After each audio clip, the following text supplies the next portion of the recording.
प्यारे बच्चों, स्वागत है आप सभी का एक नई वीडियो में। आज की वीडियो में मैं आप सभी को अभ्यास 12 पूरा कंप्लीट करवाने जा रहा हूं। यदि आप सभी क्लास 8 में हैं तो ये वीडियो आप सभी के लिए बहुत महत्वपूर्ण होगी, क्योंकि इस वीडियो के अंदर आप सभी को खाते से संबंधित सभी जानकारी मिलने वाली है। खाता क्या होता है, चेक से पैसा कैसे निकाला जाता है और आप सभी को यहाँ पर ब्याज कैसे कैलकुलेट किया जाता है, तो इन सब के बारे में आज हम सीखने वाले हैं। तो इसी बात पर वीडियो को लाइक कर दीजिएगा, चैनल पर पहली बार आए तो सब्सक्राइब कर लीजिएगा। एक चीज़ मैं आपको और बताना चाहता हूँ, अगर आप सभी गणित मंथन बुक के किसी भी एक्सरसाइज को पढ़ना चाहते हैं, इसके अंदर कोई सी भी एक्सरसाइज बीच से उठा लीजिए, उसको पढ़ना चाहते हैं, तो वो सारी एक्सरसाइज मैंने अपने इसी चैनल पर पूरी की पूरी कंप्लीट करवा रखी है। ठीक है, तो आपको क्या करना है, उस एक्सरसाइज का नाम लिखना है। जो एक्सरसाइज है, जैसे यहाँ पर ये अभ्यास 12 है तो आपको लिखना है एक्सरसाइज 12, उसके आगे हमारे चैनल का नाम लिख देना है, तो वो एक्सरसाइज आपके सामने आ जाएगी। तो इसलिए मैंने आप सभी के लिए सभी एक्सरसाइज एक तरफ से कंप्लीट करवा दी हैं। मेरी ये कोशिश है कि मैं आप सभी को 6 से लेकर के 12 तक के जितने भी बुक है मैथ की, सबको इसी साल कंप्लीट करवा दूं, ताकि आपके भाई बहन या आप जिस भी क्लास में हों बड़े आसानी से उन सबको तैयार कर सकें और बढ़िया नंबर ला सकें। तो मेरी कोशिश इसी में रहती है, इसलिए मैं जल्द से जल्द इस काम में लगा हुआ हूं और जल्द से जल्द आप सभी को 12 तक के सॉल्यूशन हमारे चैनल पर देखने के लिए मिलेंगे। उसके आगे मैं जितनी भी बुक हैं उन सबको भी धीरे धीरे इस पर कंप्लीट करवाऊंगा। तो आइए अब हम चलते हैं अपने पहले क्वेश्चन पर और उसको पढ़ते हैं और उसको सॉल्व करते हैं। पहला क्वेश्चन दिया गया है, विभिन्न प्रकार के प्रमुख खातों के नाम लिखिए। क्या दिया गया है, विभिन्न प्रकार के प्रमुख खातों के नाम। तो खाता कितने प्रकार के होते हैं और उनके नाम क्या होते हैं, उनको बताना है। तो चलिए देखते हैं। तो प्यारे बच्चों, इसके लिए आप सभी को आ जाना है पेज नंबर 280। पेज नंबर 280 पर आप सभी को दिया गया है खाता के प्रकार, तो यही आंसर भी है। ठीक है, तो आंसर कितने हैं, 5 आंसर है खाता के प्रकार में। पहला होता है बचत खाता, दूसरा होता है चालू खाता, तीसरा होता है सावधि जमा खाता और चौथा होता है आवर्तीय संचयी जमा खाता और पांचवा होता है अल्पवयस्क का खाता यानी छोटे बच्चों का खाता। ठीक है, तो चलिए अब इसके बाद देखते हैं हम अपना सेकंड नंबर क्वेश्चन किस तरह से करना है और वो क्वेश्चन क्या दिया गया है। तो देखिए प्यारे बच्चों, यहाँ पर सेकंड नंबर क्वेश्चन हम पढ़ लेते हैं। दिया गया है चेक क्या है, चेक के प्रकार लिखिए। चेक क्या होता है और चेक के प्रकार आइए देख लेते हैं। तो प्यारे बच्चों, इसके लिए आप सभी को आ जाना है पेज नंबर 283 पर। पेज नंबर 283 पर आपको एक ग्रीन कलर का बॉक्स है, इसके अंदर देखिए ये लाइन आपका आंसर होगी। चेक एक शर्त रहित आज्ञा पत्र है जो संबंधित खाते से रुपए निकालने के लिए काम आता है। मतलब जो चेक होता है वो शर्त रहित आज्ञा पत्र होता है, जो कि किसी भी खाते यानी संबंधित खाते, जिस खाते का नंबर देंगे, ठीक है, जैसे आपका खाता है उसके अंदर वो नंबर डालेंगे तो उसी संबंधित खाते से रुपए निकालने के काम आता है। समझ गए आप सभी चेक क्या होता है। चलिए अब देखिए, चेक के प्रकार भी आपसे पूछा जा रहा था, तो आपको ये 3 प्रकार लिखना है। पहला होता है वाहक चेक या धारक चेक। क्या होता है, वाहक चेक या धारक चेक। दूसरा होता है आदेशित चेक और तीसरा होता है रेखांकित चेक। ठीक है, रेखांकित चेक, ये इंग्लिश इसकी सबकी दी गई है। इसके आगे आप इंग्लिश में भी लिख सकते हैं, चाहो तो हिंदी में लिखेंगे ज़्यादा सही पड़ेगा, क्योंकि आप हिंदी मीडियम से हैं। ओके, तो चलिए इसके अंदर प्यारे जो हम देखते हैं अपने चौथे नंबर क्वेश्चन, तीसरे नंबर क्वेश्चन को हमको क्या दिया गया है और इसको कैसे सॉल्व करना है। तो तीसरा नंबर क्वेश्चन आप सभी यहाँ पर देख सकते हैं, हमको क्या दिया गया है। एक बचत बैंक की पासबुक में दर्ज की गई प्रविष्टियां निम्नांकित हैं। यदि ब्याज दर 4% वार्षिक हो तो नवंबर माह के अंत में मिलने वाले ब्याज का परिकलन कीजिए। तो आपको क्या करना है, यहाँ पर नवंबर माह के अंत में कितना ब्याज मिलेगा इसको गणना करनी है, निकालनी है। तो इसके लिए हमको ज़रूरत पड़ेगी कॉपी की। तो यहाँ पर मैं आप सभी को कॉपी पर ले चलता हूँ और वहाँ पर अच्छी तरीके से समझाता हूँ।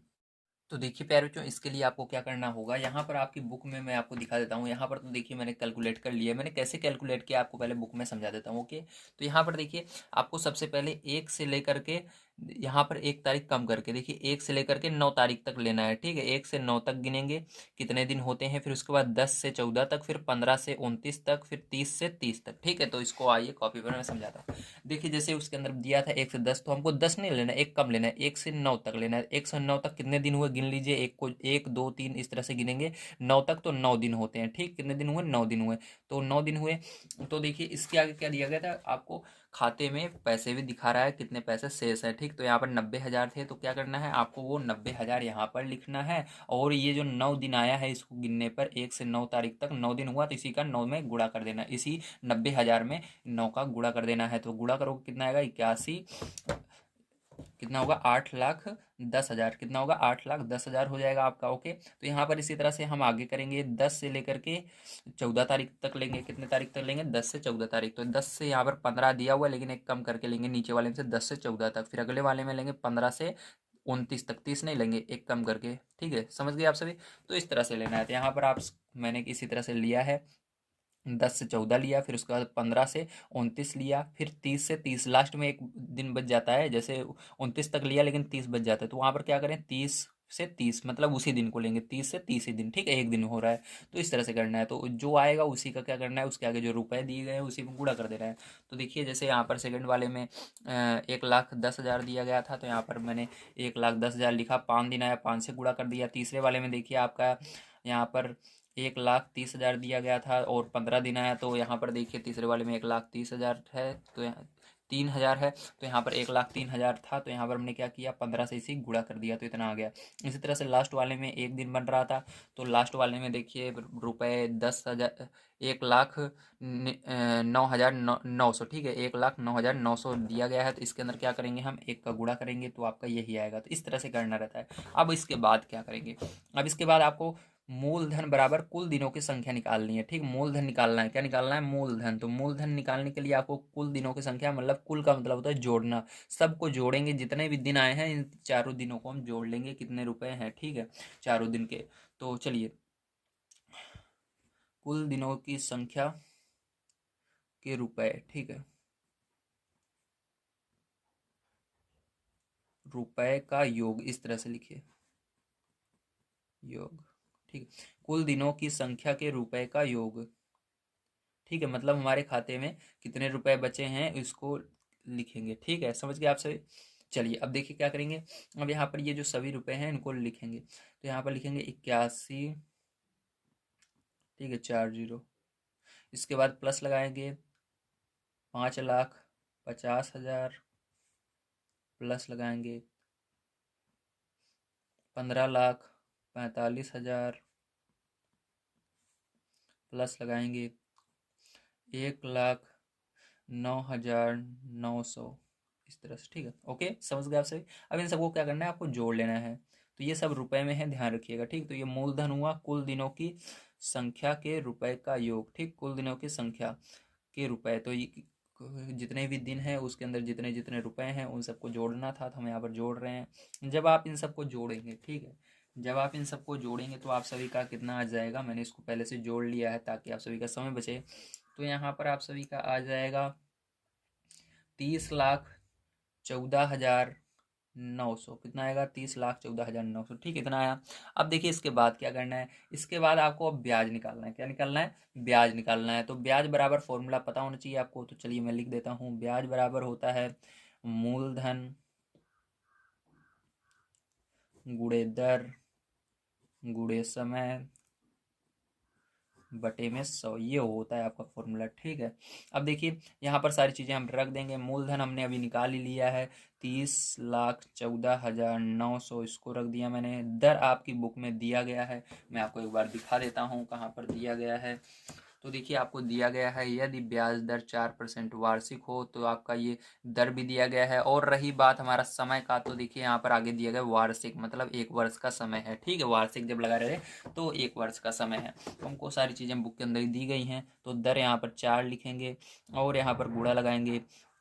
अब यहाँ पर समय हमको 1 साल का दिया गया है। ठीक है, तो 1 साल को हम कहते हैं 365 दिन होता है 1 साल में। ठीक, तो इसको हम इस तरह से लिखेंगे 1/65, 365। ठीक, क्या लिखेंगे? 1/365, इस तरह से लिखते हैं 1 साल दिया रहे तो। ठीक है, ध्यान रखिएगा, ये मतलब 365 से भाग देना है इसके अंदर आपको, इस पूरे में। और यहाँ पर 100 नीचे था, 100 लगा देते हैं इस तरह से।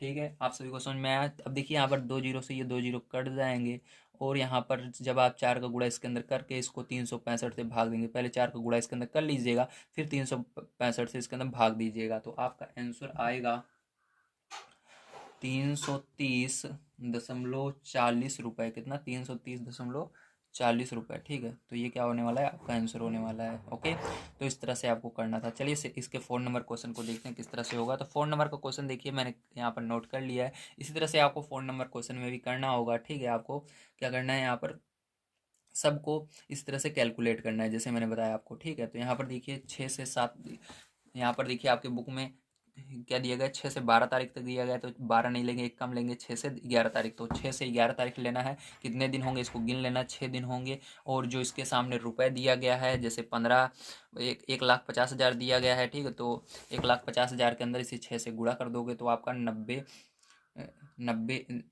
लाख आ जाएगा, ठीक है। तो यहाँ पर देखिए अब क्या करेंगे, इसके बाद हम 12 से 17 तारीख लेंगे, 18 को छोड़ देंगे, यहाँ पर 18 लिखा हुआ है। तो इसी तरह से इस कितने दिन होते हैं, 6 दिन होते हैं। तो यहाँ पर 1,47,000 में आपको 6 से गुणा करना होगा, तो आपका इतना पैसा आएगा। तो इसी तरह से आगे भी करते जाना है, ठीक है। तो याद रखिएगा जो यहाँ पर दिया रहे उससे एक कम लेना है। जैसे यहाँ पर 30 दिया गया तो यहाँ पर 29 ही लेना है। तो लास्ट में जैसे एक बच जाता है, 30 बच जाता है, तो 30 से 30 ले लेते हैं, ठीक, मतलब एक दिन ही लेंगे। तो अब इसके बाद क्या करना रहेगा, हमको सबको जोड़ना होगा, ठीक है। तो चलिए यहाँ पर अब मूलधन हमको निकालना है। तो यहाँ पर मूलधन लिखेंगे, क्या लिखेंगे, मूलधन, ठीक है। तो जो मैं पीछे बताया था, अगर वो बड़ा लग रहा हो आपको लिखने के अगर आपको उसको भूल सकते हैं तो एक छोटा सा यहाँ पर मूलधन बराबर उसको लिख सकते हो। कुल दैनिक अवशेष क्या लिखोगे, कुल दैनिक अवशेष मतलब कुल दिनों में कितने रुपए बचे, ठीक है। इसका मतलब ये होता है कुल दिनों में कितने रुपए बचे, इसको लिख सकते हो कुल दैनिक दैनिक अवशेष। ये आपकी बुक में भी दिया गया है, यही सही भी है, ठीक है। पीछे वाला नहीं लिखोगे तब भी चलेगा, बस ये लिखो कुल दैनिक अवशेष, इसका मतलब है सबको जोड़ना, ठीक है। तो यहाँ पर सबको जोड़ लोगे, उसको मैं इसलिए बताया ताकि आपको आसानी तरीके से समझ में आ जाए, ओके। तो यहाँ पर चलिए इन सबको जोड़ लेते हैं। तो यहाँ पर हम लिखेंगे 90 और 4 जीरो प्लस 8,82,000 प्लस 18,48,000 प्लस 16, 1,66,000, ठीक है। ये हो गया। तो देखिए अब क्या करेंगे, इन सबका योग करेंगे। तो इन सबको प्यारे बच्चों जब आप जोड़ोगे तो आपका आएगा 37,96,000। कितना आया, 37,96,000, ठीक है। तो ये आ गया आपका, ये मूलधन निकला हमारा। अब हमको क्या निकालना है, यहाँ पर ब्याज निकालना है। तो ब्याज वाला फॉर्मूला यहाँ पर हम लगा देंगे। तो यहाँ पर के फॉर्मूला क्या होता है, ब्याज बराबर आपका होता है मूलधन गुणे दर गुणे समय, ठीक है। ये फॉर्मूला होता है। अब देखिए बटा में 100 भी होता है। अब क्या करेंगे, अब यहाँ पर आपको सारी चीज़ें रख देना है। तो यहाँ पर देखिए दर और समय आपकी बुक में दिया गया है। यहाँ पर आपको इसके अंदर दिया गया है, एक सेकंड में आपको दिखा देता हूँ कितना दिया गया है। तो इसके अंदर आपको 3.5% वार्षिक, तो यहाँ पर दर 3.5 है और समय 1 वर्ष का, ठीक है। वार्षिक मतलब 1 वर्ष का। तो चलिए मूलधन आपका है 37,96, ठीक है। 000 इंटू यहाँ पर दर की जगह रखेंगे 3.5 गुणे समय आपका कितना है, 1 वर्ष का, इसलिए 365 से भाग देना है। यहाँ पर 1 लिखना है, इसके नीचे 365 से भाग देना है। गुणे 100 था तो 100 लगा देना है। 100 से ये 2 जीरो कट जाएंगे। आपका यहाँ पर इन दोनों का गुणा करके आपको भाग दे देना है, ठीक है। जब आप भाग दोगे तो आपका आंसर क्या आने वाला है मैं आपको बता देता हूँ। तो यहाँ पर आप सभी का जो आंसर आने वाला है वो रहेगा 364, ठीक है, रुपए। क्या रहेगा, 364 रुपए। तो खैर बच्चों यही क्या होगा, आपका आंसर होगा। और पीछे वाले में जो आपका आया था इसके अंदर भी रुपए लगा लीजिएगा, लगाया हुआ है, ठीक है। तो यहाँ पर जैसा कि आप सभी देख सकते हैं, मैंने आप सभी को जो एक्सरसाइज आपकी 12 थी वो पूरा कंप्लीट करवा दिया है। अगर आप सभी को कोई भी समस्या है तो प्लीज़ कमेंट कीजिएगा। इसके अलावा अगर आप सभी को कोई सी भी एक्सरसाइज पढ़नी है तो आप सभी हमारे चैनल पर जा करके उसको बड़ी आसानी से पढ़ सकते हैं। मैंने पूरा आपकी बुक को कंप्लीट करवा रखा है अपने इसी चैनल पर। अगर आप सभी इसके आगे की एक्सरसाइज देखना चाहते हैं तो इस वीडियो पर क्लिक कीजिए और वो एक्सरसाइज आपको मिल जाएगी। आप बड़े आसानी से उस वीडियो को देख सकते हैं। अगर आप सभी प्लेलिस्ट चाहते हैं हमारे क्लास की तो ये जो प्लेलिस्ट दिख रही है तो इस पर क्लिक करके आप सभी गणित मंथन बुक की पूरी प्लेलिस्ट पा जाएंगे, जिसको आप शुरू से लेकर अंत तक पढ़ सकते हैं या डाउनलोड कर सकते हैं। तो मिलते हैं अगली वीडियो में। वीडियो देखने के लिए धन्यवाद। आप सभी का दिन शुभ हो। Thank you very much.